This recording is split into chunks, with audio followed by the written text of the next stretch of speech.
Pemirsa, Ketua KPU Hasyim Asyari menyebut caleg terpilih pemilu 2024 tidak perlu mundur saat ikut berkontestasi dalam Pilkada 2024. Pernyataan ini pun menuai pro dan kontra. Benarkah tak ada aturan yang dilanggar? Pemirsa, untuk membahasnya sudah bergabung bersama kami ada Mbak Titi Anggraini selaku pakar kepemiluan dari Universitas Indonesia, dan juga ada mantan Ketua KPU yaitu ada Pak Arief Budiman. Selamat sore semuanya.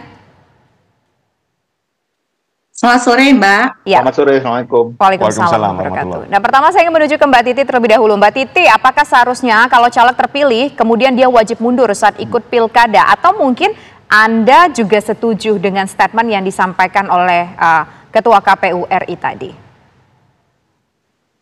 Iya, di dalam merespon Ketua KPU pernyataan Ketua KPU ada dua aspek, Mbak. Pertama, kalau caleg terpilih dan dia belum dilantik sebagai anggota DPR, DPD atau DPRD, memang tidak ada kewajiban untuk mengundurkan diri sebagai caleg terpilih. Itu sudah sangat terang benderang di dalam putusan MK nomor 12/PUU/22 Romawi /2024.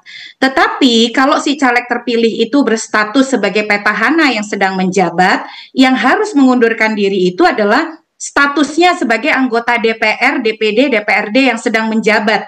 Kalau beririsan tahapan dengan proses pencalonan pilkada dan penetapan pasangan calon. Itu diatur di dalam pasal 7 ayat 2 huruf S Undang-Undang nomor 10 tahun 2016.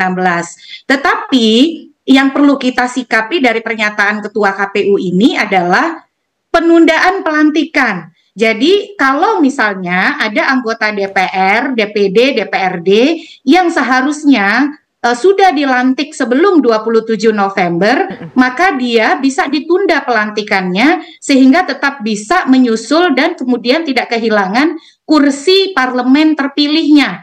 Karena begini, Mbak, di dalam undang-undang pilkada kita itu sudah diatur hari pemungutan suara itu pada tanggal 27 November 2024. Nah, untuk anggota DPR dan DPD, penjadwalan pelantikan atau pengucapan sumpah janji itu sudah diatur di dalam peraturan KPU nomor 3 tahun 2022, yaitu pada tanggal 1 Oktober 2024.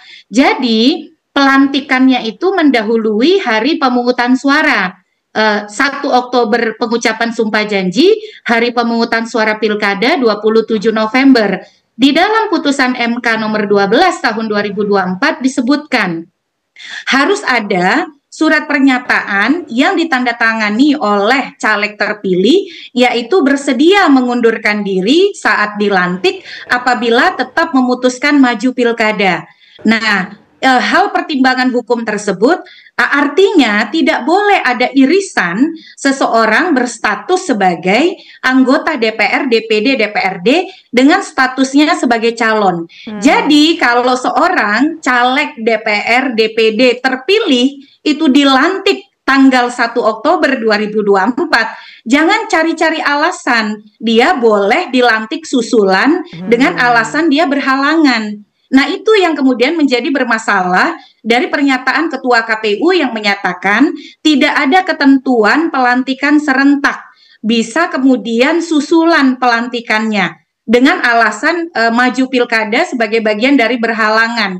Nah, berhalangan itu adalah kondisi luar biasa, kondisi darurat, bukan karena dia maju pilkada. Kalau kemudian dengan alasan dia maju pilkada, maka seharusnya dia dilantik tanggal 1 Oktober, kemudian bisa ikut pelantikan susulan, jadi tidak ikut pelantikan 1 Oktober, itu yang bermasalah. Nah, jadi di sini harus kita bedakan. Pernyataan bahwa caleg terpilih tidak harus mundur, benar. Tapi kalau seorang caleg terpilih dilantik sebelum jadwal pelantikannya sebelum 27 November, maka dia terikat dengan persyaratan dia harus mundur karena dia pelantikannya sebelum 27 November 2024. Karena pada intinya Undang-Undang Pilkada kita, Undang-Undang 10 2016 dan putusan MK nomor 33 tahun 2015 ataupun putusan MK nomor 12 tahun 2024 itu tidak membolehkan seseorang yang berstatus anggota DPR, DPD, DPRD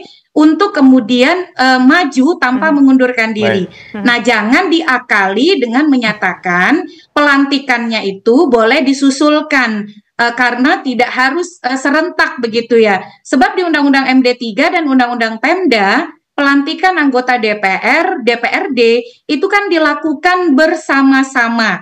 Nah, jangan sampai kita bermain mencari jalan keluar bagi mereka yang harusnya dilantik sebelum hari pemungutan suara, kemudian bisa menyusul untuk mengamankan kursinya kalau dia kalah pilkada begitu.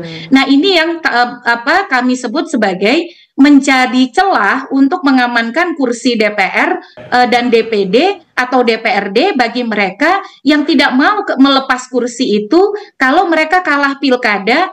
Dan jangan sampai KPU memfasilitasi dengan membuat aturan yang bertentangan dengan undang-undang dan putusan MK, kira-kira begitu, Mbak. Okay. Baik, dari Mbak Titi kita ke Mas Arief Budiman. Ini kan kalau secara aturan, baik, kita ke Mbak Titi lagi. Mbak Titi, kalau kita melihat masalah celah ini kan seringkali dimanfaatkan oleh oknum-oknum tertentu untuk mengamankan posisinya sebagai di legislatif ketika dia tidak terpilih di pilkada. Anda melihat fenomena seperti ini seperti apa melihatnya?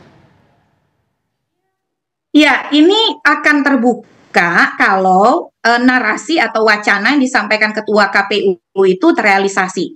Yang pertama soal pernyataan Ketua KPU bahwa boleh ikut pelantikan susulan atau pelantikannya menyusul, itu adalah pernyataan resmi KPU atau pernyataan wacana pribadi. Sebab kalau wacana pribadi itu bertentangan dengan prinsip dan asas penyelenggaraan pemilu yang berkepastian hukum. Sebab kalau kita telusuri pernyataan beliau itu tidak sama dengan pernyataan misalnya komisioner KPU yang lain. Nah, itu yang kemudian menjadi catatan. Jangan lupa, Ketua KPU ini pernah disanksi etika peringatan dari DKPP karena mengomentari soal sistem pemilu yang belum berkepastian hukum. Jadi di dalam putusan MK nomor 12 tahun 2024 itu MK menyatakan di dalam pertimbangan hukumnya KPU itu semestinya membuat pengaturan, yaitu berupa surat pernyataan yang harus ditandatangani oleh caleg terpilih bahwa bersedia mengundurkan diri saat dilantik sebagai anggota DPR, DPD, atau DPRD ketika tetap memutuskan maju pilkada. Itu sudah terang benderang. Tapi sampai hari ini peraturan KPU sebagai tindak lanjut putusan MK tadi belum ada atau tidak ada, belum terbit. Karena masih mau dikonsultasikan dengan pembentuk undang-undang yaitu DPR dan pemerintah. Artinya Ketua KPU berkomentar dalam kapasitas apa? Apakah sebagai akademisi, apakah sebagai individu, personal, ataukah sebagai perwakilan resmi sikap lembaga. Nah, ini yang juga menjadi catatan. Mestinya apapun yang disampaikan itu merupakan hal-hal yang berkepastian hukum dan bukan wacana yang membuat gaduh di masyarakat. Kalau gagasan soal penundaan pelantikan atau pelantikan susulan bagi yang maju pilkada itu dikategori sebagai pelantikan bagi yang berhalangan, nah, itu betul akan menjadi kong kali kong, alat manipulasi bagi misalnya anggota DPR, anggota DPD yang seharusnya dilantik tanggal 1 Oktober, tapi karena maju pilkada, pelantikannya mundur, dan kalau dia kalah, ternyata dia bisa tetap kembali menjadi anggota DPR dan DPD, dan itu melanggar undang-undang. Baik, kita dapat poinnya. Nanti kita akan mencoba berdiskusi juga dengan mantan Ketua KPU, Pak Arief Budiman, tapi usai jeda berikut pemirsa. Kami kembali sesaat lagi.